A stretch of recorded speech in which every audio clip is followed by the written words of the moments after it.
Welcome to the weekly Woodcast with Dennis and Michael Woodworth. And this week's Boston Pizza Fishbowl Fridays is going to be a special week, to say the least, with the topics that we have seen and discussed already. It's going to be a lot of fun, and I'm sure we'll have a lot of engagement from our audience, whether you're going to be on our platform on YouTube, Spotify, Apple Music, or any of the other platforms, including our Facebook page, which many of you actually link from Facebook into YouTube to watch our episodes. So thanks for tuning in. First special guest this week is from the Nova Scotia Community College and has been on one of our past episodes, and I'm really anxious to see his contribution this week because he is by far the youngest of the bunch, to say the least. In fact, I think Dylan could be half. Yeah, no, you would be half of some of our ages. Probably a quarter of Barry's age. So, you know. How old are you, Dylan? I'm 18. 18. Pretty A close. third, Barry. A third. Dylan Mary, welcome to the studio. Hello, thank you for having me. Right across the table is our Earth is Flat expert, and certainly has been very entertaining in all of our episodes in Fishbowl Fridays and contributes in a way. And in fact, Glenn, you know, out of all the comments I'm seeing on YouTube and Facebook and all the platforms that we have, you got a lot of supporters out there, man. A lot of people, a lot of thumbs up, a lot of likes, not many dislikes, a lot of likes for Glenn Carey. So Barry doesn't like me. Could I make a request that I be introduced as the Earth is a Sphere expert? And the Earth is a Sphere expert to my left, and also the expert in historian in sports in general, mostly in baseball, my good buddy Barry Gillis. Welcome to the show. Thank you, Dennis. I wouldn't do this show without you guys. I can tell you that. I've enjoyed every single episode. Dylan's responsibility this week. Oh, hang on. The producer behind us. We never want to forget him because he had everything ready for us well in advance this week and did a great job getting us ready. So, Mike, thanks so much for being a part of the deal and contributing in every way. You know, Michael has some of the difficult jobs because he has to edit all these videos and put them up for our listeners and viewers, and does a shape-up job. And in fact, I think this episode is our first episode in 4K.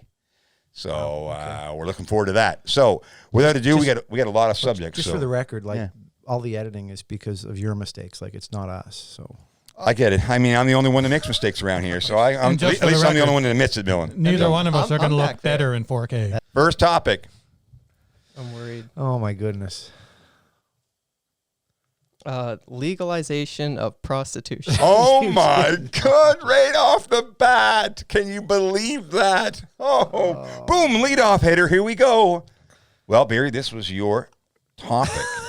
Don't Well, attribute the topic. It was, and it's a topic that you want to discuss, and there's nothing wrong with that. It was only my topic because I felt that it segued off someone else's topic. It's but still yours. It is still mine, I guess. I mean, the 5 seconds I had to think of it. You're going to start with your perspective on it. My perspective on prostitution is that it should be legalized. Okay. I think I don't know really why it's illegal, and it's been an occupation through history for thousands of years. And we could probably use the tax revenue off legally gotten gains through prostitution. Wow, can you imagine that? Making tax money off. What do you list down as your I don't know, man. List on your occupation what you do on your tax returns. Personal assistant. Yeah, well, perhaps something along that lines. Server. Ooh. You know. Yeah. Maybe. Yeah. Glenn? This is such a hyperbolic topic, like, you know. Hey, I think it's fantastic. Yeah, well, I mean, you know, personally, I don't want it because I think it goes further to, you know, destruct the family values that we already are, you know, moving away from constantly in a society these days. And I just think it makes it easier for men to go, you know, behind their wives' backs or you know, wives for that matter. If prostitution is legal, it doesn't have to just be one gender that's allowed to absolutely. do it. So in today's society? I just, you know, I shudder to think of the impact it would have on the family. And, you know, I don't think the government needs to tax more to you know, goodness gracious, we're a country of 37 or 38 million right now. And how much money do we owe already? And the taxes that they, you know, we have every natural resource that we could ever want in Canada. and using it as a tax base. The government just overreaches with taxes already. So if we're going to legalize something for the purpose of making more taxes, I'm just against that. Period. But I think the biggest thing for me is I don't like what it could do to the family. That's not the only application of it. I know that married people aren't the only people that would partake in it, but I just think that if that's a way of defending the family, because men and women are just going to start randomly running out and grabbing a stray piece because it's legal, that family unit probably wasn't particularly strong to begin with. Agreed. No doubt. You have to realize, Glenn, and Dylan, you're coming into society at a time where marriage is not as prevalent as it was when we were younger. Oh, no. I mean, not even close. Oh, and a lot more single people today than ever before. Unmarried and having children, when I was growing up, they were the rumors. They were the stories people 100%. told. Now it's almost you knew the someone rule. in the town over that did it, right? It was never anyone around. But or if your cousin or a relative did it, they weren't spoken of except in hushed terms. But sure. I mean that has changed, and as far as I'm concerned, it's a change for the good. Dylan? I mean, I've never really thought about it. Mm-hmm. Like, why would I? Because I'm like young. I wouldn't really want to think about this stuff. Like, I get like the whole, families, and like if you have it legal, then it could mess up like families. But like, there could be, I guess, for like some reason, there could be like a good thing coming out of it. I don't know what it would be, but someone will find some way to make it a good thing. Yeah, well, one good thing for sure that comes out of it is that it would shine a bright light on the profession, and these young girls and women that are being abused, pushed into it by their bosses, and it's illegal. Take that out of it, shine a bright light on it, make it legal. Make it more professional. Healthcare, Healthy, professional, absolutely. everything. Mm-hmm. It would offer actually protection to the general public if healthcare was part of the deal. I just feel that there would be a lot of positives in taking away that stigma. And you talk about things, what damages more families than alcohol? Yeah, valid point. Perfectly legal. I mean, point. We can only defend families from certain things, and that's really just a choice, right, Barry? I mean, it's just someone chooses to do that. It's a choice. Same as walking into a liquor commission and saying, I'm going to buy a bottle of alcohol or a gram of weed or whatever. Everybody has the choice to make, and we all live and die by our own choices. Yeah, so. and there's potential for abuse in pretty much anything. Oh, yeah. Even things that are 100%. predominantly considered to be good, there's potential for abuse. So for me, Glenn, I see other countries, as you know, and the Dominican Republic is renowned for prostitution, like massive prostitution. And I get concerned about it because there's no education in it. That's the first thing. So kids just follow their mothers because they make money. And then they're trapped by people who are, really sharks in society that take these young girls and use them for their own advantage to sell them on the market. And those people, what Barry's saying is that they have no professionalism. They have no entrepreneurial skills other than street smarts. And then they just literally drown these women in an industry that really most of them never get out of because they know no other way to make money. So that's the challenge for me. And I don't know if there's a right or wrong answer to this. I really don't. I just know that if I could find an institution or an organization that could actually, and no pun intended, but clean up the industry, right? And then regulate it somewhat so that there is some form of standards, then I wouldn't be totally against it because I think it would be good for a certain segment of society. It's certainly better than renting a robot, which is coming, which we talked about in a couple episodes ago. That I'm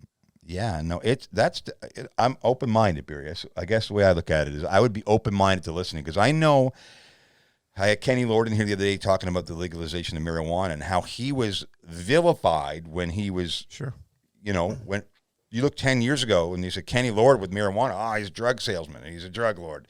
Now he's on the cutting edge. He's opening, him and Tony opened Columbia a week or two ago. So They go from one, and the product's still the same. It's just how the government and society has learned to accept it and generate money from it. And those people who were in that industry before they're still making money. They're just really cutting out that sales rep, if you want to call it, in the marijuana field. And that's why I think other states and provinces are entertaining even other types of drugs on top of it, because they see that the medicinal value of what marijuana is doing is helping society and making money for the government. Yeah, and the thing is, too, I mean, I didn't touch on prisons and such, but I know in the States, the prisons are full of people for smoking a joint. No kidding. Right? And there's a certain aspect of racism to that as well, if you look at the numbers and such. But, I mean, you go into a prison. What are you in here? I killed 3 people, and I robbed a bank, and I stole this, and what did you do? I smoked a joint. I had sex with a guy for money. You're in the same prison as these people that did truly atrocious things. Yeah, true. This touches, but before we move on, this touches, and I think maybe the stigma for me is one of the biggest reasons for human trafficking is the sex industry. And can I look at this argument and say that if we can find a way that we can legalize it and take away that human trafficking element, 100%. Oh, absolutely. Maybe that would be a good thing. 100%. I totally agree. But the problem is those deviants that are the ones that are trafficking, they're just going to find something else. Like they're not going to say, oh, well, I guess my job is gone now. I can't do this anymore. They're going to find something else, and it's going to be something else that's going to be impactful on human society. So they're going to fill that void with something. I don't know what it is. I don't know if it'd be better or worse. But nobody grows up when they're children and say, I want to be a hooker when I get older. Like that's not a job that people look at and say, I want to do it.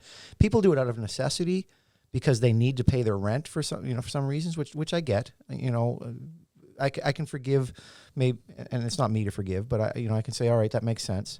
Or they get pushed into this because they get hooked on heroin, and they say, if you want your next hit, you got to go work on the street. You got to work on the street. Right. So if we can take away some of those elements with this, then I can understand it. I don't like it. Oh, I agree, Glenn. But I don't get to make the rules. I'm never going to be president of the world, the flat world that we live in. Right. Exactly. But there's just so many stigmas around it, and there's so many pieces of fishing wire that are tangled up that we have to untangle to make it work.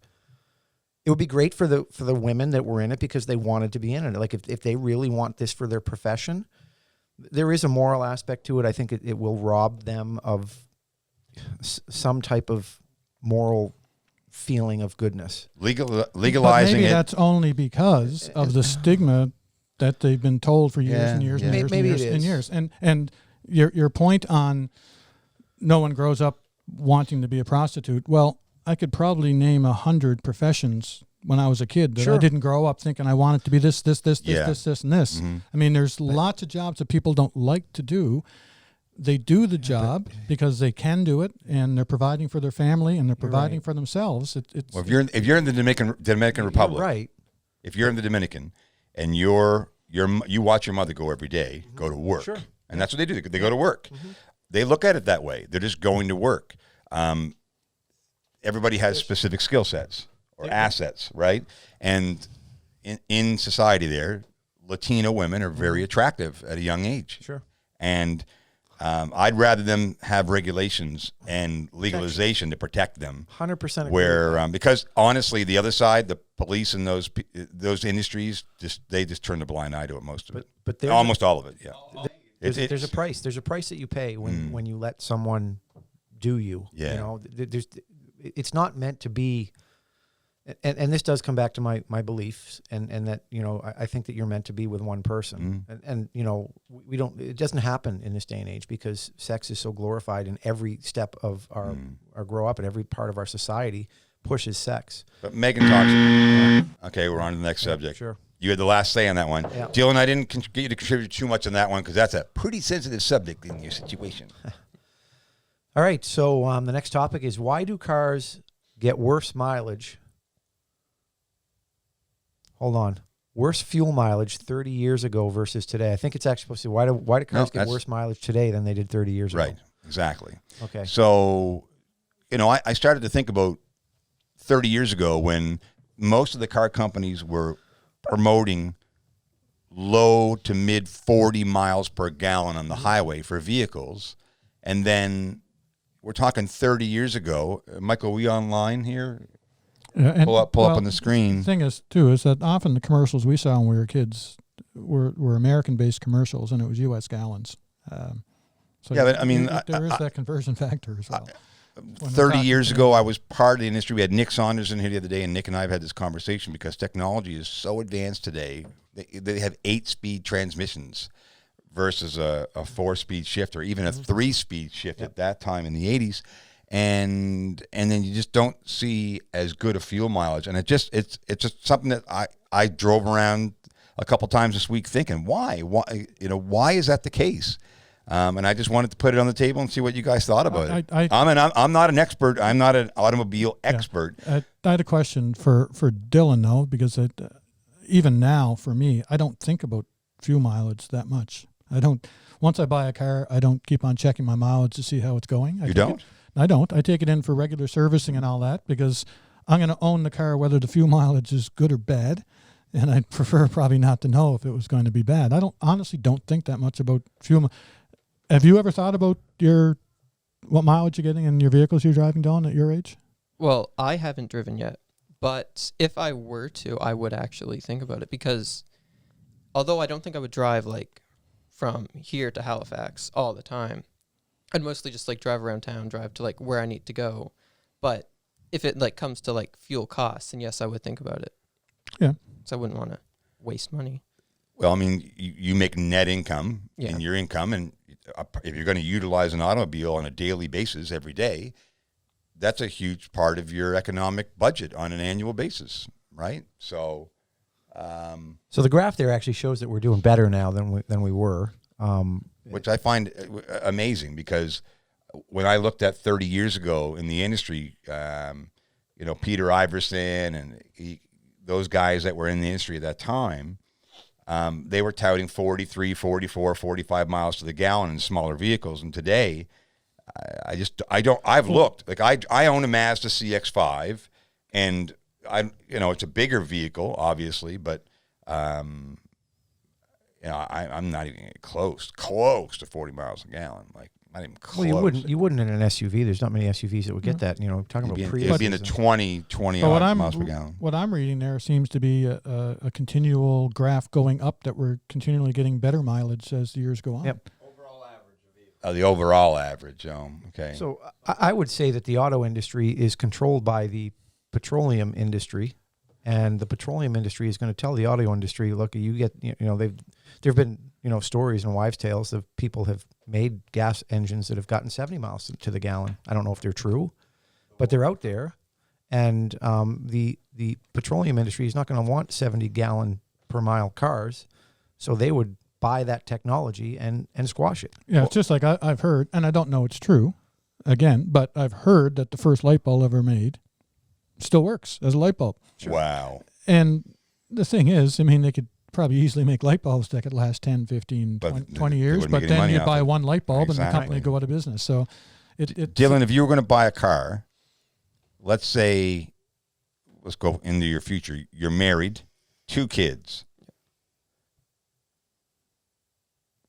Would you entertain the idea of trying to keep a vehicle smaller for 2 reasons? One, the less consumption of fuel, and 2, and what I mean by that is that you're helping the environment, right? The other one is that it's saving on your budget.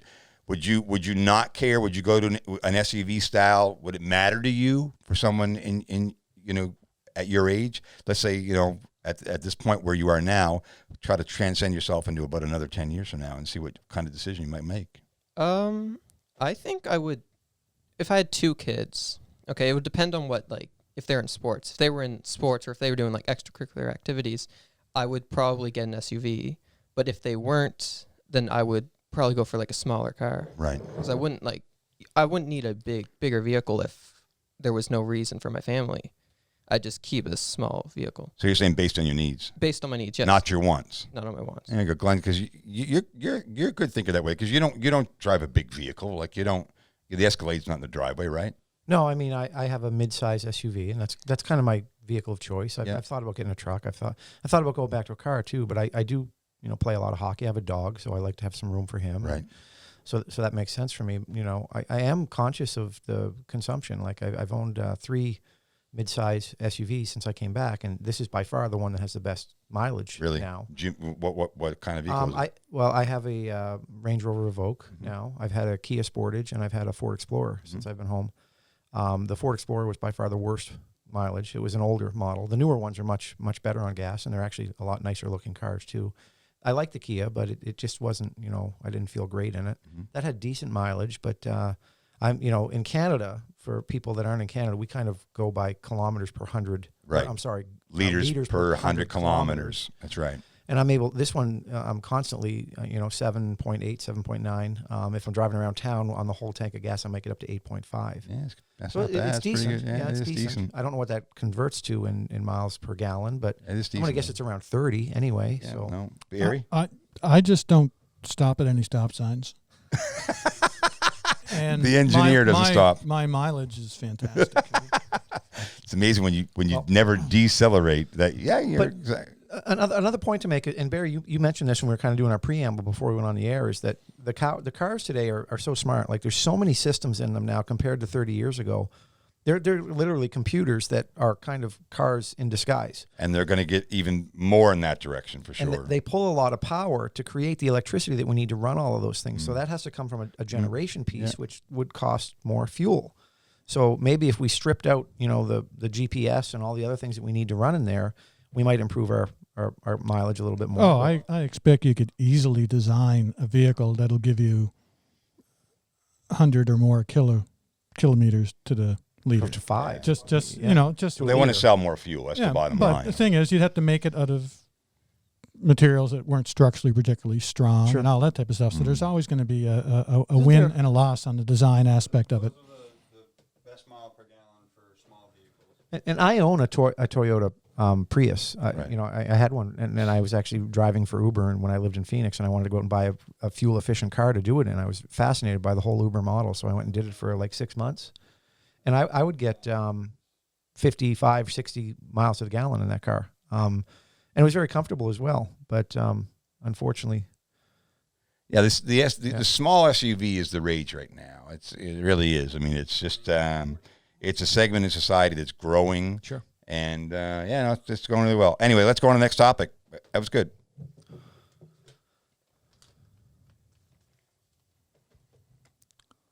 American football versus Canadian football. Ooh, well, I think it was Barry's too. So that's a good one. I like that. And Dylan watches a lot of football, man. So watches a lot of football. Go ahead, Barry. what are the differences? Before we start, what are the main differences between American and Canadian? The main differences is Canadian Football League, you've got 3 downs to get your first down. Yep. The field is 10 yards longer. It is 10 yards and like much about 20 wider. or 30 yards Much wider or wider. something. I'm not sure Bigger exactly playing what. surface. Unlimited end zone links in Canadian football. Not unlimited. Not unlimited, but it's much but bigger. It makes it to I don't think there's a regulation end zone. it stops at the ice wall at the Antarctic. Yeah, it's pretty big. coming around. No, it's coming to flat. Coming around? What do you mean? So anyway, it's What's your preference? Put on the spot to suggest a question. So here it is. But what I have found, it's such a different world now than it was when I was a kid following sports, because we had a few channels, and you had as many CFL games every week to watch as you did NFL games, and the CFL was covered so much better. The sports pages would always have CFL news ahead of the NFL news. That eventually evolved with cable coming and more access to American stations, and I find the Canadian game is actually a better game, but all the best athletes, all the players that you know most about, all the interesting backstories that you know, they're with the NFL players, and I think had it been different, had Canadian game been 4 downs and the American game been 3 downs all the time, is that people would recognize that fact. Dylan? So I started watching American football, and I didn't really start watching Canadian football until I'd say 2 years ago. And I think I think my first time watching it, and they punted the ball on 3rd down, and I just sat there and I looked, and I was very confused. And then like the ball goes down, and then there's like the like goalpost at the beginning of the end zone, and then I turned it off because I didn't know what I was watching. But as I like started watching it, I liked it much more. I don't like it as much as I like American football, but I do like Canadian football. Glenn? There's 2 other differences that I find fascinating between CFL and the NFL. And the first one is the fair catch rule in the NFL versus the CFL. There's no fair catch in the CFL, so you get pounded. You catch the ball, you can get pounded, and I think that's fascinating to me. It's like a madman's game. And the other one is the forward motion of your receivers. Yeah, and that creates I a do lot like of speed that. and I love that I do aspect too. of Canadian football. I really do. That's a really good point, Glenn. Yep. So that creates speed from the line of scrimmage that defenders just can't. You have to back away, and they have to give them that, that 5 or 10 yard buffer. I don't watch a lot of NFL anymore either, but I'll say the NFL production level is by far and away 10 times what the CFL does. That's just because they have the money. Well, they're the richest sporting organization outside of soccer in Europe. I mean, really. Bring your $1 billion or don't try to buy a team. Exactly. The biggest thing for me is between the two is the characters as well. You guys talk about a lot of the rules and the field, but the characters, the athletes themselves are just so off the charts talented in the NFL. And, you always want to watch the best compete. That's the bottom line. And the other thing is that I do like a running game. I like, if you took the 2 systems and kind of hybrided them together, I don't know if they can, because that's why passing is so predominant in the CFL game. Well, plus the NFL owes a lot to the CFL for black quarterbacks becoming absolutely something that's Warren much Moon more was a common. big. The CFL had star black quarterbacks long before the NFL ever did, and in fact, if Warren Moon wins the Rose Bowl, his final season, he was among the college leaders in passing as well. He would have been a defensive player. Doesn't even get drafted. Yeah. And goes to the CFL, and he had to sit for a year or 2 behind Tom Wilkinson. Yeah, they went 5 in a row, 4 or 5 in a row with Edmonton. Yeah, and then it's like, okay, now we know. And the same thing happened with Flutie. Only with him, it wasn't that he was black; it was that he was 5'10". Yeah. So he has to go to Canada to prove that he can play. Did he ever? And I mean, that's Canada. The Canadian Football League was often a training ground for quarterbacks, and it has been. Jeff Garcia, another that was small, proved that he could play the pro game in Canada, and then goes and has a really good career in the States. Gives you a chance to have some maturity and develop some maturity if they feel that you don't have this certain skill set to make it in the NFL. It gives you a chance to create a book of resume.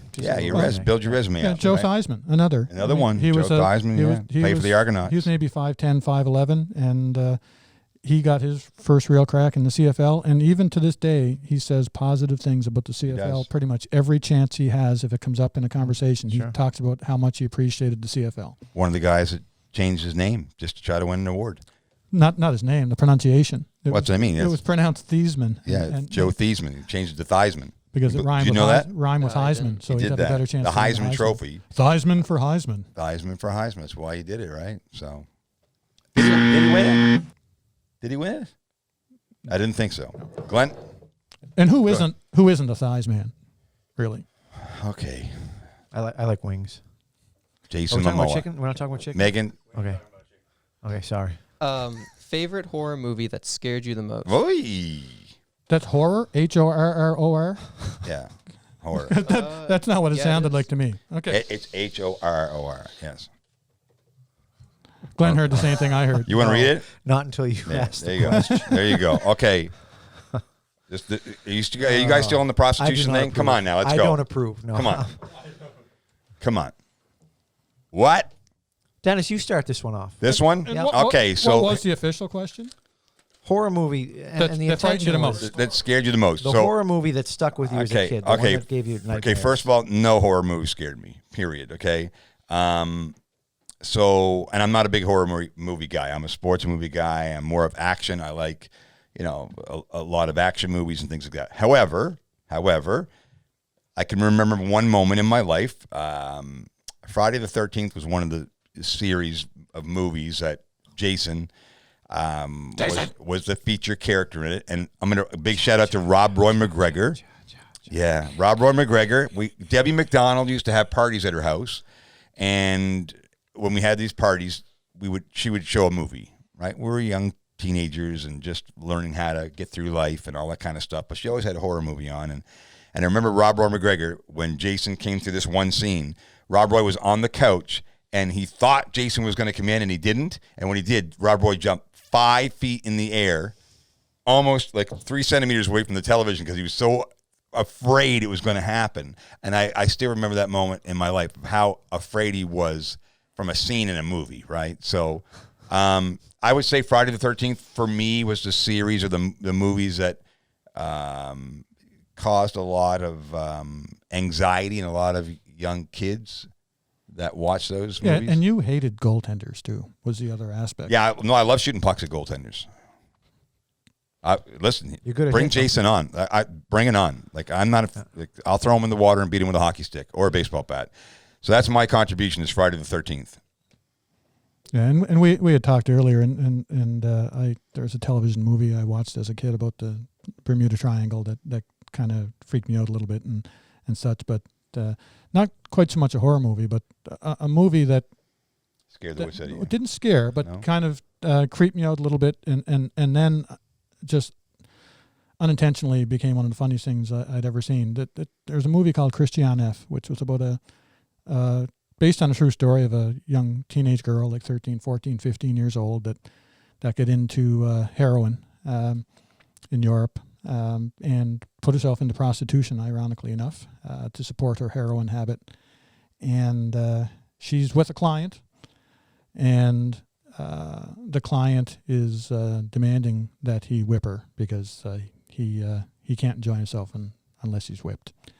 And to see this young girl get ready to whip this guy, and you don't get to see that. You hear it in the background. So you hear the whip sound, and then you hear him groaning satisfactory, right?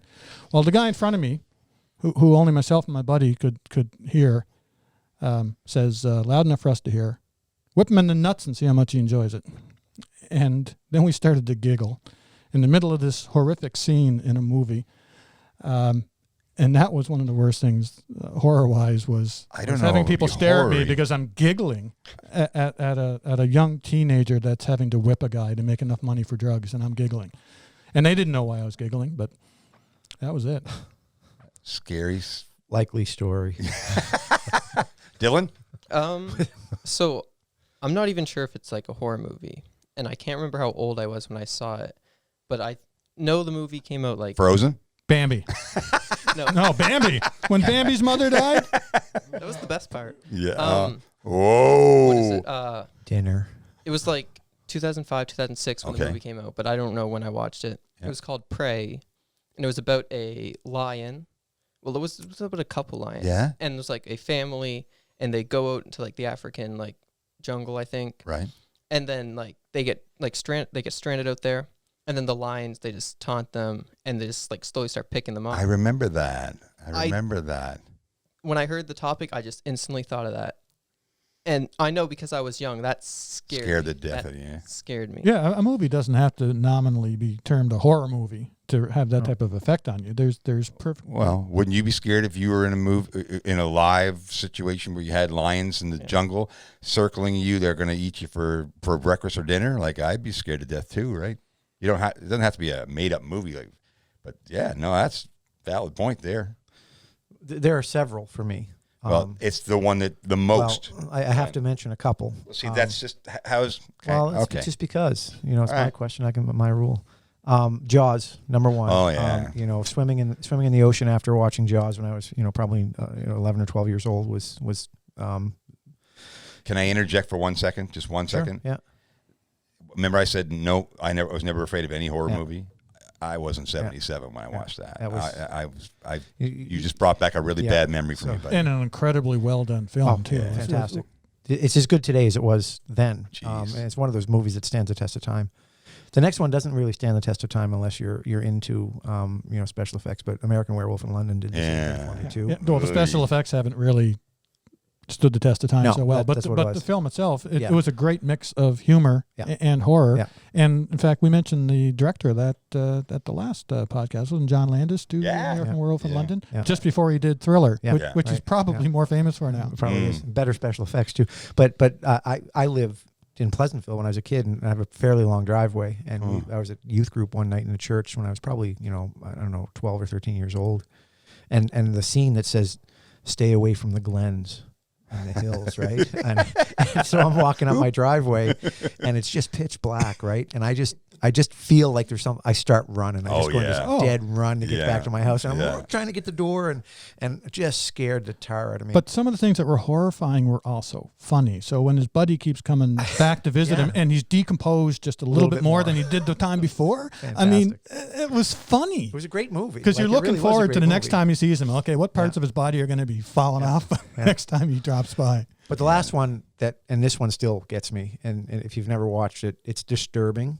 Rosemary's Baby was crazy. Yeah, no, I haven't seen that, and I won't. It's just disturbing. When you got babies in the title, there was a stretch starting in the 60s, because horror films in the 50s tended to be people wearing rubber suits going, rah, rah, rah. And that was about the extent of the imagination that would go into them. Or science fiction put in as horror. But Hitchcock started putting the psychological horror in. And he went through a stretch of some wonderful movies. The Birds scared me too. The Birds was awesome. Psycho as well, and even some of his other thrillers. They weren't horror, but you'd be on the edge of your seat, rooting for the good guy to, I don't know, not fall off of Lincoln's nose or whatever it happened to be, whatever Hitchcock film you happen to be. But I think Hitchcock kind of reinvigorated the horror thing.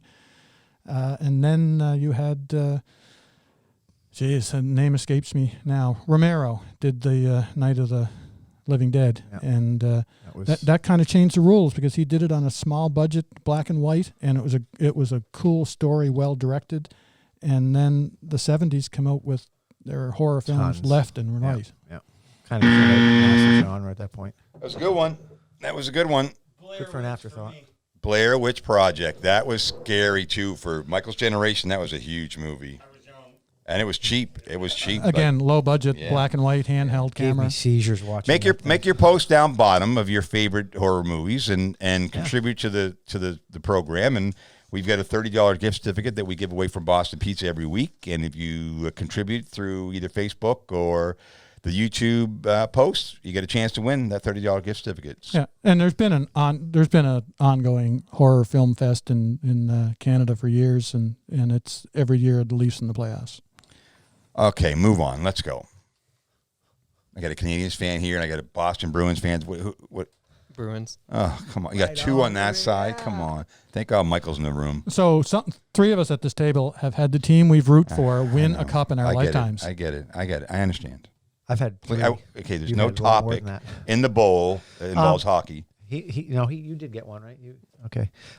So yeah, this is I don't know, this is very controversial. Android versus iPhone. Oui. Very, very controversial. Oui. You like what you like. Glenn, you started it, so what do you got? I've used an Android. I've owned an iPhone for different work places, and I've used both. And I have an iPad that I actually won in a contest at work at one point, and I still have that, and I use it basically to watch weekly Woodcast on YouTube. Excellent.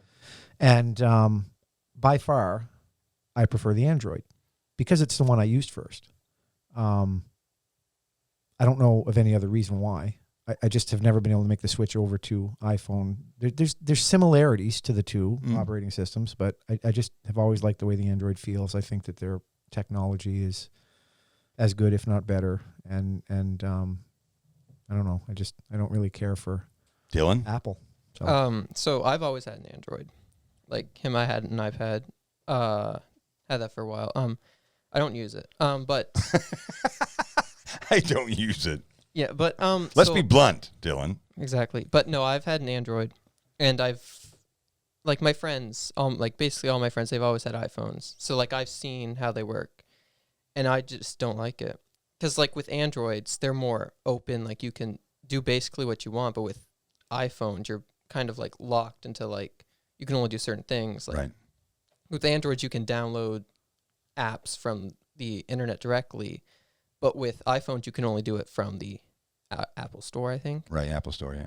So with Android, you have more freedom, and with iPhone, you don't. So it's like for me, it's more than likely always going to be Android. Mhm. And I'm never going to go to iPhone. Barry? I literally don't have a preference. I use the tool that I have. They're all wonderful products, doing a lot more stuff than phones did 20 and 30 years ago. Certainly. But to tie this back into the horror films, in the first Alien, which was called Alien, Right. one of the main things that Sigourney created the Weaver. disaster Sigourney was an android Wow. started acting up, right? Mm. You never hear of an apple causing aliens to eat a whole bunch of people. But that android acting up, that meant the death of But many. an That's a strong apple case led right to- there, Dylan. An apple led to the fall of mankind too. So Boy, here we go. not actually an apple. That's what people symbolize it as. Yeah, but it's exactly. Fruit from the tree of good and evil. Exactly. We'll call it. So for me, and I know Michael has an idea on this too, but the only thing I'll say about Android is I'm a big music guy. So I love loading my phone up with music. And a lot of the iPhone products have limits on how much you can actually have because you can't put in additional storage space in an iPhone. So essentially you're trapped to how big the iPhone has for internal storage, which means if you load it up full of music, your product's going to slow down and lag. So I usually throw in 256 gigabyte cards or bigger right now. I'm essentially going to put a terabyte card into my phone so that I can have access to the library of music that I want to have. And I use my phone a lot for a multitude of different reasons, but for enjoyment, it's the music aspect of it. So I want to get the most out of my product, and Android fits the bill for me. Not to say I haven't had an iPhone before, because I have, and people in our family have had them. I know Danielle has one right now, but the bottom line is I'm an Android guy, period. That's what Barry says too. Both platforms have pros and cons, and just choose the one that you want to utilize. So, all right. I mean, We thank both companies for Oh. contributing to our society's technological improvements, for sure. Yeah, and just the fact that we've got the option to choose one or the other, when so often in technology You only have one you choice. only have one choice, Yeah. and it's nice to have two. I'll put one out. Why not? Oh, Dennis. Why not? Oh, texting or conversation. Oh, wow. It was a Glenn Carey contribution. I like it. I What do you love say, it. Glenn? If you want to start, so we didn't grow up with texting. This is something new we've all come into. When did texting start, Michael? I'm trying to remember when texting. Probably the mid-90s. 10 or 15 years ago. Yeah, mid-90s. Really big time, though. Well, 2006 was Facebook. 6 or Yeah, 7. No, this was in the mid-90s because you had to triple press the buttons, remember, to get all the different letters and stuff? Well, I had the first phone I had that I could text, to put the letter A, you had to press about 4 buttons to get Right. We had to A. pagers, remember? yeah, pagers too. Pagers, yeah. You had little, yeah. tick, tick, tick, tick, Yeah. beep, beep, So beep, you'd beep, have to beep, like beep. every you had the 9 buttons, and every button had like 3 letters on it. Yeah, for the yeah, yeah. alphabet, and you have to go. It took forever to text at that point.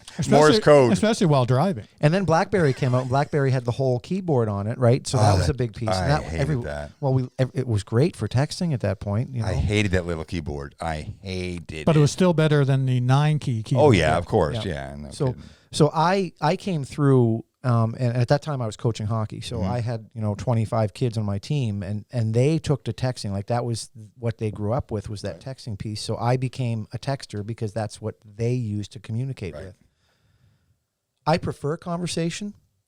I really like the video chats now because you can actually see someone and see their facial expressions. But the thing about texting that you don't get is the tonality. You don't get 100%. inflection and the voice and Yeah, stuff. So and- I prefer that. Yeah, I mean, I prefer conversation. But there is a place and a time for I agree. texting. I agree. But I find, and I hate playing the grumpy old man, but I find that teens and younger adults these days, it's ridiculous. You could have 4 16-year-olds sitting at this table and they're texting each other. Like they're texting me, like from right over there. across. And Is that real, Dylan? Is that real? That's all we would do in class. Yeah, no, that's we, what I'm we saying. Had, like me and my friends, we had like a little table like upstairs Right. in school. Yep. And like sometimes we just sit there and we just text each other. Like, you guys are like in class or when you're not supposed to be talking, you text. like we're sitting like this. We would text each other like this far apart. Yeah. What? I'll- I think one time we were sitting like in class and like the teacher's like, oh yeah, you guys can just talk. And instead of talking, we just texted.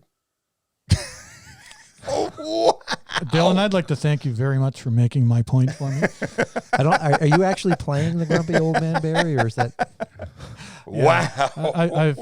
I don't think anyone has ever considered me to be grumpy, but I guess there's a moment and a time that I could be. For me, I would sit down and converse with anyone, anytime about almost any subject. When I text, it's usually one word. Yes. No. And okay. You, letter U. Okay. Yeah. Well, in some cases, though, Dennis, texting is efficient because I know if I call you, it's a 45-minute conversation. Yeah, that's if we're very just talking true, about Glenn. anything, Yeah, right? that's very true. So I know if I text you, I can get the answer back quick, and No there's nothing kidding. wrong with that. Like No. we I like to have understand the conversations when Yep. we can, but sometimes if I'm at you need work, time I get efficiency. right? So Time efficiency. No, I get it, Yeah. and I'm the same way. Like I use my time effectively as much as I can. Where if somebody's asking me something and I know they're going to engage in a conversation with texting, yes, no, they know it's. Hey, Dennis isn't going to be on here very long, right? So, all right. you text from That's across crazy. That the really- table, man. Well, Come on, I'm the dude. only one here that noticed that. I had to tell you that happens. Well, I Oh, no, kind of I- figured I it. see I it. like the confirmation from Dylan. It's not just that. Like one of the things that It's drives like me Dylan's crazy. in the real world right now, Barry. He's feet on the ground. I walked into a room once in which there were 8 young adults and teenagers sitting on sofas in a room, and every single one of them was Yeah. I know. I see it all the time in we're watching a series right now called Yellowstone, and the university professor, she actually took the students outside so they could get some fresh air and so on. Every one of them were texting. Every one of them were on their phones. Like not one of them were walking somewhere, getting fresh air, talking to someone else. They literally were engaged. And you know what? Man created, or the human race created, this technological advancement that really has consumed a lot of our time. No question. However, there's pros and cons to both sides. I love going out and see couples on dates, and they're both on their Yeah. phone instead of having conversations. No you know, kidding, and right. I don't love it. I mean, it's just It's like, it's just too bad that they don't actually take the time God, to you talk look to each good. other. Well, You they're look probably not good, even too. texting each other. They're probably texting other people while they're out on a date with their, That'll be Dylan 10 years from now, right? You'll be going out to dinner and you're like, oh, you look great, darling. Hopefully not. Yeah, no kidding, right? All right, cool. Barry, So we have our next question this is Dylan's. is the comparing high schools of our era, and by our era it means 45 and older. 70s and 80s, like 45 70s, and 80s. older. Yeah. And today's era in high school. Well, Dylan, I think you should definitely start off on this because no one knows better what high school looks like today in this group of 4 than you would. Yeah. We're gonna blow your mind about the way it was. And just here's so the you thing. know. You went to Parkview, Yeah. and so did he. Yeah. Same school. 30-year difference, but Whoa. I He don't just pound me. He just pounded I me. don't I don't know how old you are, so I don't know. But you graduated last year, right? Yep. So you're 2019? 2020. 2020, he was 1980. 1980. No. 1980. Oh. I click on I was another going to say, 8 you didn't digits. graduate before I did. Yeah. 1988, he graduated. Graduated when I was 12. So that's talking 32 years ago, man. Well, Probably. I Wow. wonder if there's any of the same teachers there still. Who's the oldest teacher? The school at opened Parkview? up in 79. I have no idea. I can't even. I honestly don't know most of the teachers that go to Are Park. there any teachers still at Parkview from when I was there? No. None? No. They're all gone, man. All of them. There's not one left. There's That's like sad. no. There's some that like substitute teachers that are They have from- retired yeah, and then come back. They come back. Yeah, in. yeah. We've had like 2. or 3, Dave, college basketball coach helped out. Dave, I can't believe I can't remember his last name. College basketball coach? No, high school basketball coach. Coach with Jack Murphy. He was his assistant coach. Dave Cook. Okay. Dave Cook, yeah. So Dave Cook, I think he still He was might my substitute. sociology teacher. Yeah, yeah. Yeah, Right. I think I can throw something out here to get some of the discussion going. Is that not so much just even high school, just school period. The use of computers now in the school versus huge. the use of computers then. And there's a friend of mine I work with when I first moved to Bridgewater, and and he would check his son's notes and all that homework religiously, and he found that his son just couldn't spell. I know. Just couldn't spell at all. And on parent-teacher night, he brought that concern. He went to parent-teacher night like a good parent. Like the teachers say they want parents to come. And the parent came and said, I'm really concerned with my son. He can't spell. I mean, I'm looking at all the notes, and he was told by the teacher not to worry because computers have spell check. So being able to spell has been deemed unimportant by at least one teacher in elementary school. What do you think? About How did you grow up, like through the system in especially the last 3 to 6 years, right? I don't think we started using more technology until I think I was in 6th grade, because like we didn't really have it until then. But I say going through elementary school, it was more, I guess, normal. Like everything was written down. Like there was nothing there was like smart boards and like Smart boards. Wow. Yeah, just We used to have things called scribblers. yeah, but Right there. And our grandparents had slates Slates. that they wrote their notes down On of the day, and slates, crazy. then they studied them that night. Then they erased Did them they to start again the next day. Take a picture with their Android phone before they erased everything. I can say my right hand is completely messed up because of the way I held a pencil for so long.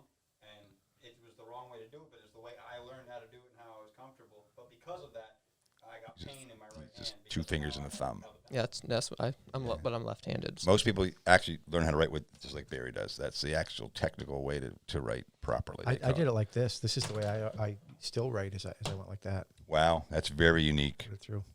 Oh, I don't know why I did that, but I just liked it. I was that way. happier playing tricks Yeah, with my true, pen. yeah. Just Okay, you I just sit spin it here around. and spin it up. I just do this all day. So back to high school. Don't even have to look at it anymore. Tell us. You know, what questions do you have? Maybe is the best way, or I don't know how to start the conversation with.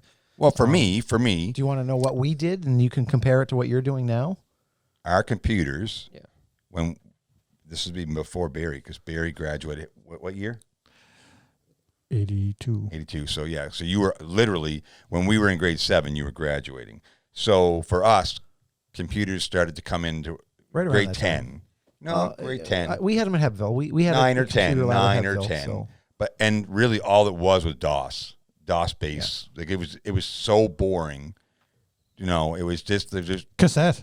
yeah, Cassette. We had- Cassette-driven ones. cassette driven ones. It was crazy, right? I mean, it's just so archaic. You guys wouldn't even, you gotta be like, you guys use that? Like, how did you even operate? Like, it just We went into the computer. We'd book time in the computer to go play the Oregon the Trail. truth, right? exactly right. And we'd go in and play for there's only so many endings to this game. They all end in death. Like there's no way to win that game. We'd go in and do you ever heard of the Oregon Trail? Be really interesting to look at that first. I think I've heard of it. Hold up, Mike. Yeah, you can pull up games and it's all text based, right? Text. And Do you open a door or do you Right, not open a door? exactly. You go through the door, you walk 50 Yeah. feet, do you turn left or do you turn right? Yeah. and that was the first computer game that we played, right? And it was kind of a Oregon role playing Trail. game.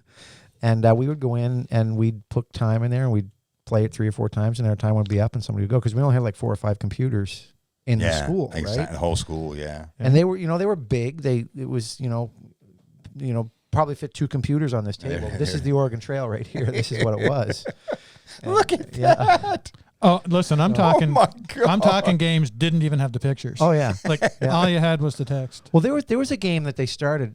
What was it called? It was War Games. When they first started War Games, it was an MIT program that started back in the late 70s, I think, that they started running this thing. Then Matthew Broderick that's what cracked. He hacked the U.S. military, didn't Right. he? Well, that's not quite. But yeah, I think it was actually called War Games, and they would actually play MIT students against each other in this thing. And that's kind of how all this started. But this is what we did for computer lab. Yeah. It was just Probably even more basic than that. There Glenn. was a I game. don't remember the colors. No, on there at it was all. all just green. Green. There was a game text. called Trek Wars, which was you would go after Romulans and the other main Klingons, and you would travel across the galaxy, and you'd go on certain angles and certain distances, and then you'd come across a Klingon warship. What are you going to do? You're going to fire, and what angle you're going to fire on?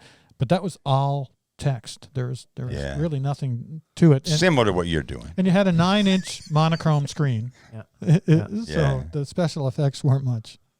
Does anyone here know what clout means? Clout, Clout.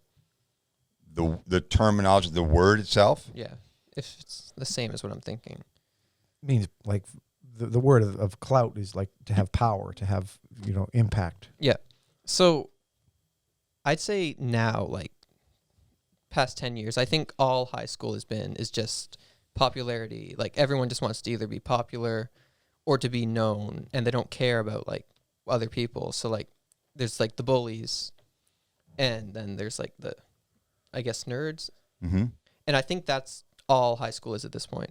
Because like I know That hasn't changed, Dylan. Yeah, that's what I was Freaks and wondering. Like, geeks. what was it like then? Because Okay, so everyone now, like, I can very openly say, I'd say my first year of high school, I was quiet. I was like a nerd. But then my last year, I moved right to like the bully. You can't call them nerds anymore. You have to call them cool challenged, actually. But Unless you're king of the nerds. King of the nerds is Okay, still so a here's title. the bottom line. Okay, I think in school, I was actually thinking about this the other day and talking to someone about it. Is that everybody wants to be the same in school, and then when you figure out the key to unlocking the door is to be the opposite, is to be as different as you can be as other people. Now, I'm not saying being different is to be incredibly weird in a way where you don't mesh into society in any way. But I think you should embrace being yourself. And I think John Swain was here a couple weeks ago in one of our episodes, and he made a comment to me that, well, Dennis, you were right down the middle. You weren't with the cool group and you weren't with the geeks. You always related to both sides. And I'm like, well, because I embraced being different. I didn't care what people thought of me. I shouldn't say that, but I just wanted to be who I was. I didn't try to be anything else. And I think in high school, it's hard to find your way through that, especially when you're going through 7, 8, 9, 10. But when you figure it out that the key to unlocking your door is to actually be yourself, then I think it gives you a greater start to the next chapter, which is university. But I think as far as comparing today and 30 years ago, I think it's probably still true that junior high and high school are two places where it's sometimes most difficult to just be yourself. Because it is the difficult. It's real. It's right in your face all the time. And I don't think that's changed. No, not at all. I Not didn't at all. start being myself until grade 12. Yeah. You still don't even know who you are, son. It'll come. You get there. It'll come. The path is pretty good for him, boy. I tell you. I went to Parkview to watch a basketball game last year. Right. And I was amazed at the difference that they've made. Like, they've done a lot of work in the school since I was there. Mm-hmm. They The finished number- that like A couple years ago. Yeah, when I was in grade 10, they finished it. The number one thing that I noticed is there's no lockers there anymore. Yeah. So that's a big change to me. Is like we all had a all locker, had a which was our locker. space that we could do anything we Yeah. wanted. That's where we kept our books and stuff. But we had to carry a ton of books all the time, and you guys don't have to do that anymore. Like, you have everything not everything electronically, but Well, we still had our binders, so Okay. like, we just keep our binders in yeah, our bag. I mean, take we our had bags we had everywhere. textbooks. Like, we had 10 or 12. Do you have any textbooks? Like a lot of textbooks? We had a lot of Yeah, textbooks. we did. In some classes we had textbooks, but the teachers wouldn't let us take them. We'd like They keep them stay in the Yeah, classroom. they stay in the class so that we wouldn't have So to we carry took I know them. we buzzed this, but I have a couple. What do you Yeah. guys do with jackets? Like when you get to school, what do you do with your coats Winter. in the Like, what do you do wintertime with now? wintertime? keep them on you. Oh, my Really? God. Put 'em on the back of your we chair. go. The first thing we do, we Put go 'em to in our a locker. locker. We go and we'd hang out at our locker for a bit. And there's always the cool locker that you go hang out with.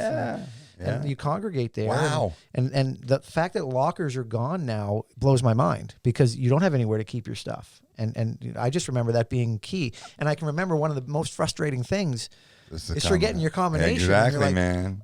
And you're Yeah. doing, and you can't get into it anymore. Like that was high school. We pay for a me. deposit for our lock at the beginning of the year, and then if you still had it at the end of the year, they give you your deposit back. Yeah, And- my problem was that I had a brand new Wilson Jet basketball when that Wouldn't was fit. the shit. Oh, And yeah. it would fit in my locker. I Oh, had it would? the tall Okay. locker went both.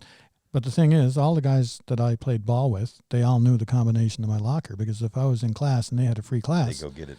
they would just go get it. So after a while, there was no safety in my Yeah. locker. I knew like it- 5 or it- 6 guys combinations too. Like we all knew each other. Yeah, I didn't get bothered with that stuff. But I had recurring nightmares of forgetting my combination and not being able to get in and get my books and being late for class. Not that it's a nightmare, but You that's just guys recurring dream carry ways I have. all your shit with you all day long. That's crazy. Wow, that's Crazy. just Yeah. I can't even. Sorry. Go ahead. Good question, Dylan. Good question. Getting down to the bottom of the bowl. And we got some good ones left. Working from home or going to an office? Yeah, that was Glenn's contribution. Barry, you work in an office. I work in an office, and for about 8 months now, I've been more or less working from home. Right. What's the difference for you? What's the difference? Well, I mean, I'm generally a social person, and I appreciate all the social aspects of working in an office with a number of people. Some of the best friends I've made in my life, and they continue to be my best friends even after they've left my workplace. Would you say for about a 5 to 8 year window, you guys are one of the best office atmospheres? Oh, you know? You guys actually could have been almost like a sitcom. It was probably longer than that, but 10 or 15 years where we pretty much all hung together. Yeah. We all had similar interests. We all had each other's backs, but people, they move on. Things change. Working from home, I like the working from home. Why? But well, I mean, there's a little bit of freedom with working from home. Mm-hmm. You get an extra 5 minutes sleep in the morning if you work from home. 5 minutes. I mean, it's important. To be honest, when I started working from home, I thought I might have an issue with self-policing myself. Right. To get myself working every day. Yeah. That really hasn't been the case. There's been some days off and on, it's like, I just don't feel like doing anything today. But I'd have those days if I was in the office as much as if I was at home. And I've enjoyed the opportunity to work from home. My employer made it easy for me to work from home, made sure I had everything I needed. I felt appreciated as an employee being given that option. And the way computers are, and just generally the ways that we can message people and converse with people, there's so many options. There's just no reason why more people can't, if not work from home, instead of going to Halifax to work in an office in Halifax, work in a local office for the same company. Especially if you have kids. If you have kids and you have the flexibility in your career to be able to work from home, you have the opportunity to see your kids when they go to school, come home from school. Those kind of things are very meaningful. My cat thinks it's awesome. Oh, I'm sure. That I'm home most of the time. And I've had the odd funny Zoom meeting where people are fighting with their kids and pets and everything else because they're just bursting into the rooms where we're going to the next phase where you'll be still in the office at your house. So get yeah, ready for that. No, I expect that may happen. Dylan, but we're getting ready for it. Dylan, you're working from home or the office, so school, or in your own private studio, because that's what you basically are in right now. So what do you prefer? I prefer in school. I don't like when we got because of COVID, we got sent out of school. We weren't allowed to go to school. You're restricted amount of time in school. So after we had the March break, we weren't able to go back. Right. So they kind of gave us a little plan, and then they made us follow it. Mm-hmm. But there was really no enforcing us to do it. Right. Because the way that they did it was, what your mark was then, you couldn't get anything lower. So if you had high 90s, you could just not even do the work that they gave you when you were at home, and you would pass. Wow. And that's basically what it was. So since I was passing my classes, I really didn't have to do my work, although I did do some. But so I would prefer it in school than at home, because in school you have kind of that enforcement to do it. They're telling you to do it, you have to do it. So you're saying at the age that you're at, you think you need more of a supervisor that's overlooking your activities on a daily basis, which, being an entrepreneur, which Glenn is, that's one of the attributes that an entrepreneur has to have, as a self-discipline of being able to do the work on a daily basis, because you know that it directly affects your bottom line, right? Well, it does. It does. For sure. I can certainly see. You can choose not to work. I could not have done what I'm doing at Dylan's age, though. No way. I know that for sure. Yeah, no.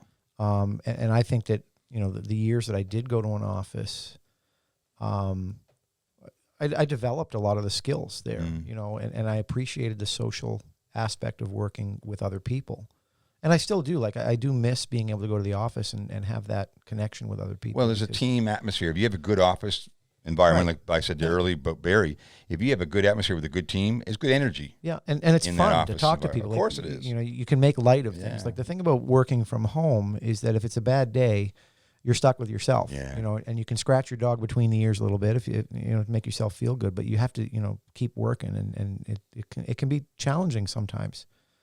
But I've really come to like being responsible and working from home and having the freedom of schedule. You know, number one, you know, I start my workday either 8 or 9 o'clock, and I go till 5 or 6 o'clock. You know, depending on my schedule for the day. I work on Zoom, and probably most of my day is on Zoom calls with people. And, you know, I get dressed and I try to look somewhat, you know, presentable, but I'm not wearing the shirt and tie like I did when I went to the office either. So I like that part of it as well. Me too. So there's a lot of good things about working from home.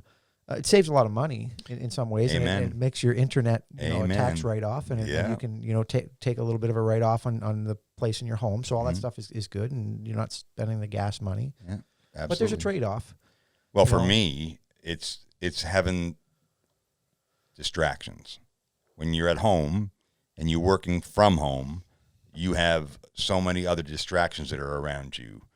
And a lot of times family members feel that because you are available, because you are home, that you could be utilized with those distractions, picking something up, doing this, going for lunch, and doing this and doing that. And all of a sudden, you're losing hours of day of productivity. Yep. That if it was just you in an office space, I know I won't mention it on the podcast, but very good, successful entrepreneur. That's a good friend of mine, multimillionaire.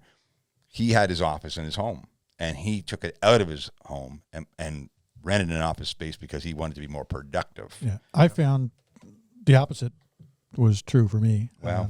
I'll get into some terms that won't mean anything to people, but what keeps track of the work that we have to do as a program, and you have a task list, and essentially you can look out for 45 days or so, and it shows you all the stuff you're supposed to have done. And you're getting it done. I had something like 130 things on my task list, and I love working in an office, and I love the staff that I work with. But they're always coming in your office, knocking on the But door. if they're coming and asking me advice, because that's part of my role, to offer engineering advice, or just picking on my experience in different programs, because I've been around for longer than they have. And I love doing that. But the reality is, it's an hour and a half out of every day that I'm not doing the stuff that I'm being gauged on. That are on my task list. So what happens to me at home happens to you at the bang, bang, bang.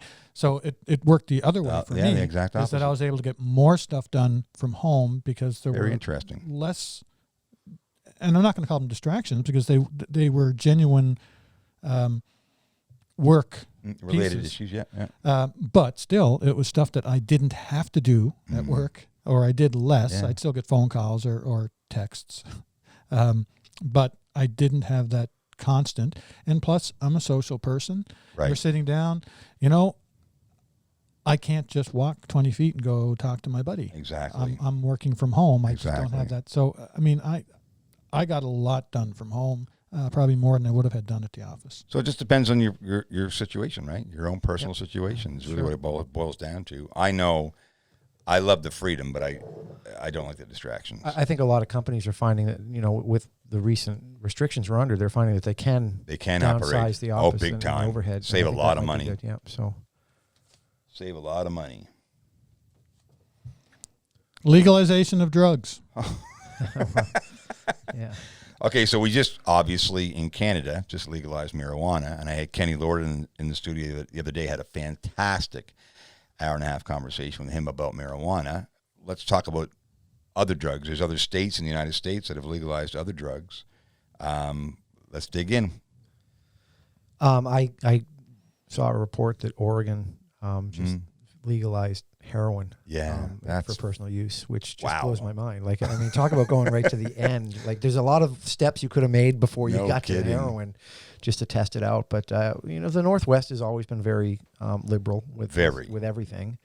So, it kind of makes sense. It it's concerning to me to see that heroin is legal, but I mean, opioids are just dreadful critters already, and people go in and get prescriptions for them and abuse them, and basically they're just pill form of heroin. There's not a whole lot of difference between what you can do on opioids and the way that can destroy your life. Didn't too, Big Pharma just get a major legal ass kicking for opioid and their role in dependency and everything else? Oh yeah, big time. Kenny actually brought it up. Yeah.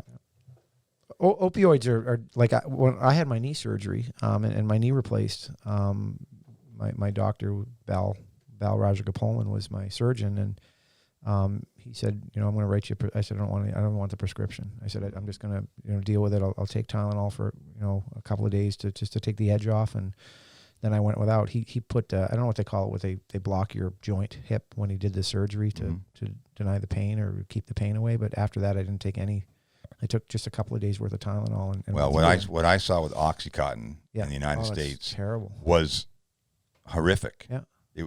It and to see that physicians were in on the game, literally just writing prescriptions to sell it on the street. It was just off the charts. Still, you're in an environment where you're in the school system, especially in high school. It's when there's a real issue going on, isn't there? Yeah. I'm not going to say any names. No, don't. I don't think. Derek, but you're talking about Derek, right? Yeah. Tony. I think and Jim too. Don't forget Jim, that bugger. Yeah, I forget about him. It was grade 9. Wow. And I wasn't actually there at school that day. I think I was sick. But I come to school the next day, and like everyone was talking, and it was a guy in our grade, and he got taken out of school. I think he got expelled or suspended because he was selling pills. I don't know what he was selling. Prescription drugs. Yeah, in the school washrooms. And the police came to the school, and I think they had to do tests on people, and I think there was someone, and they had to get them to throw up because they were taking the drugs. Right, they had to vomit up the prescription and drugs. This was in grade 9. Yeah, 15 years old. Yeah, 15, 14, and it was rural Nova Scotia. It was weird, but throughout high school, everyone was doing it. So So don't name names, but let's name product. Yeah. What was the most prevalent products or that you saw or heard about when you were in high school? I wouldn't say pills, but a lot of people talked about doing mushrooms. I heard it a lot, but that's really all. But about legalizing it, I'm against it, I'd say. More a fear standpoint, what if people get addicted, lead to bad things, so I wouldn't want it to be illegal. You're talking solely marijuana, because I think that was the question, right? Or no, it's No, how no, far drugs. how far should legalization of drugs go? Okay. Yeah, how far? More not I think some places have it where shrooms are legal.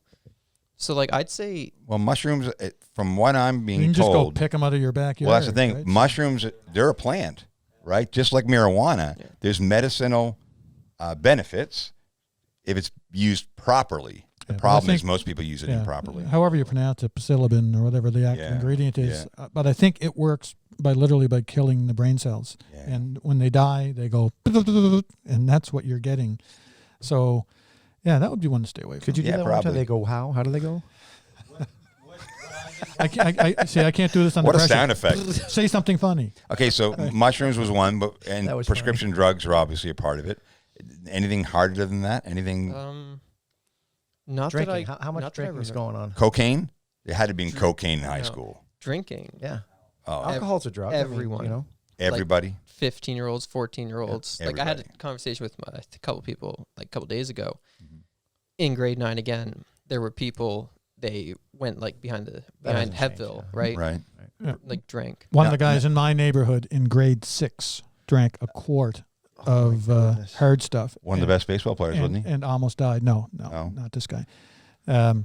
a quart was when a he's quart. in grade 6. Yeah, well, see, but Man. what when you're in grade 6, what do you know? You know what you see your You parents watch your do, parents. right? Yep. So they're hosting parties, And whatever. Dad drinks a quart. Boom, boom, boom. He drinks a quart over 5 hours or Yeah. 6 hours, and Dad it's gone. drinks a quart. Well, you just don't know. You're in grade Yeah. 6, and it's not the conversation you have with your parents. Mom and Dad, I'm thinking of taking a quart of whiskey Exactly. and What do drinking you in think? the back alleyway.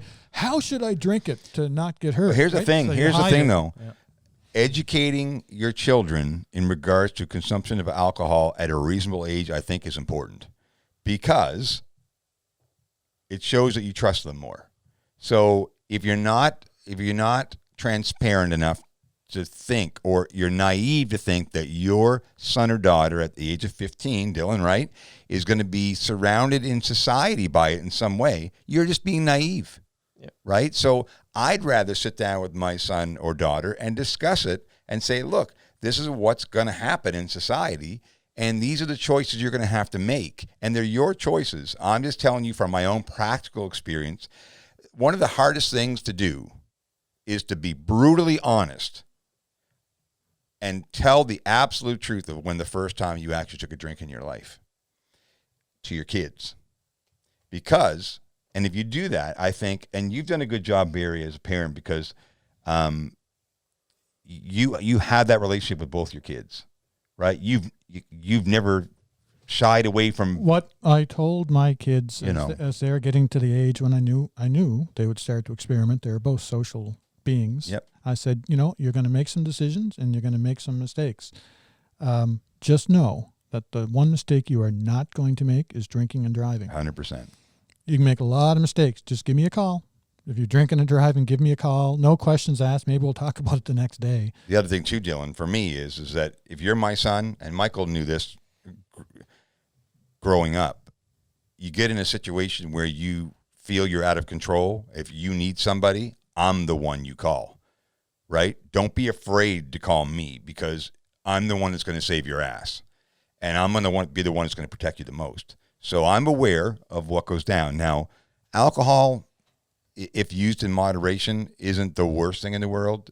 I get worried about when you have a 16-year-old teenager in his first year of Parkview doing shrooms or cocaine and stuff like that. That's just off the chart. Like I use the word cocaine is more of a mature drug. It is used prevalently in society of the wealthy, right? Because it's an expensive habit. Well, until they invented crack. Yeah. Yeah. And then they expanded their market and made a much Crazy. more addictive product. So Yeah. No. Good subject. Good. All right. Final subject. Last one. What do we got? I don't remember what it is now. Is Big the one. world flat or round? No. Hey. No, that wasn't. That was Well, that it's was an round earlier and episode. flat, actually. What if it's both? no, spherical or flat, I guess. Well, is no, just- it's Spherical. global. Yeah. It would be- Exactly. it was in a Dylan's ball. contribution. Do you prefer to eat in or eat out? Oh, that's right. And this comes from a future cook, right? So, what do you prefer? What do I prefer? I prefer eating in. Mm-hmm. Like, I know it's like, people would say like, oh, like you spend a lot of money on ingredients. But if you eat in, you're getting more like nutrients than eating out, because everything like 100%. eating out is like, I guess, greasy, it's fatty. Well, like, not all. Yeah, I mean that's what eating out's supposed to be. It's supposed to be the stuff that shouldn't be good for you, and the stuff that you may not be able to. Not always the case. Yeah. So I would rather like stay in and eat and cook for myself, because like I know what I'm eating. Mm-hmm. I'm not. And where you're buying it, Yeah. which is a big part of it too. Glenn's a big supporter of that.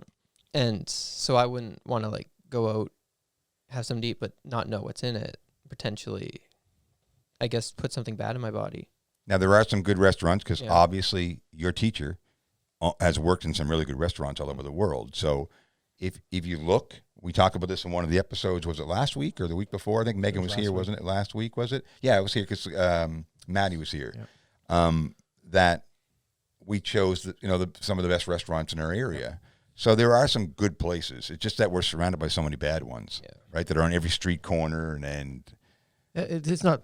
I mean, I'm kind of with you. Like when you go out, you're kind of looking for that extra richness.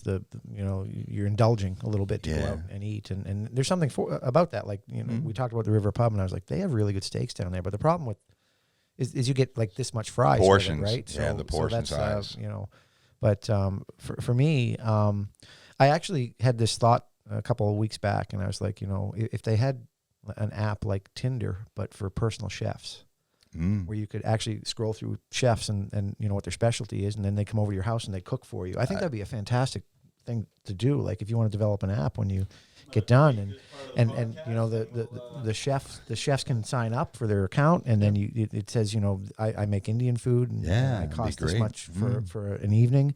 Be awesome. I think people would really begin to enjoy eating in again. Problem is nobody knows how to cook. They took home ec out of schools. Like, did you get home ec when you were at Parkview or?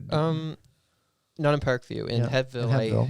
in like grade 8, we were given a cooking class. And Yeah, so- that was half a semester. How many? You got what? That hasn't 25 changed. students in your class? That's, This year, Yeah.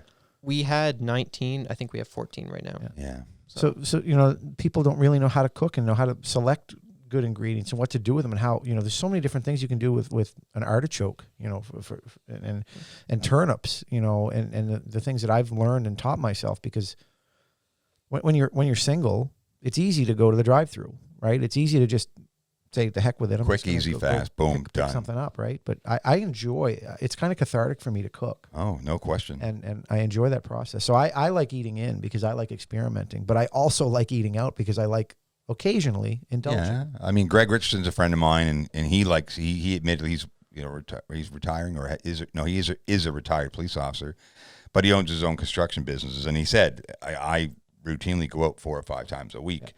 Yeah. I prefer. Well, there's a company called HelloFresh, right, Barry?